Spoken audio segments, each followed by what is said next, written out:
கர்த்தருடைய மகிமை என்றென்றைக்கும் விளங்கும். கர்த்தர் தம்முடைய கிரியைகளிலே மகிழுவார் என்று எழுதப்பட்டிருக்கிற வேத வாக்கியத்திற்காக எங்கள் தேவாதி தேவனுக்கு கோடான கோடி ஸ்தோத்திரங்கள் உண்டாகட்டும். உம்முடைய கிரியைகளாகிய நாங்கள் உம்மை முழு மனதோடு தேடுகிறோம். தேவரீர், எங்களுடைய காலங்களை நீர் மகிழ்ச்சியாக்குகிறதற்காக உங்களுக்கு ஸ்தோத்திரம். உமது கிரியை உமது ஊழியக்காரருக்கும் உமது மகிமை அவர்கள் பிள்ளைகளுக்கும் விளங்குவதாக என்று எழுதப்பட்ட ஜெபத்தின்படி உமது கிரியை எங்கள் வாழ்க்கையில் வெளிப்படட்டும்.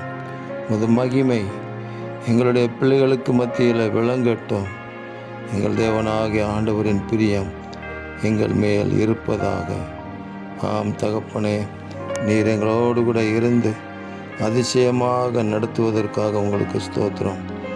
நீர் எங்களை உமது கரத்தினால் எடுத்து நிறுத்தி ஜீவனுள்ள தேவனுக்கென்று ஜீவனுள்ள சாட்சிகளாக நிறுத்துவதற்காக உங்களுக்கு கொடான கொடி ஸ்தோத்திரங்கள். இரட்சகர் இயேசு கிறிஸ்துவின் நாமத்தில் ஜெபிக்கிறோம் பிதாவே. ஆமேன், ஆமேன், ஆமேன்.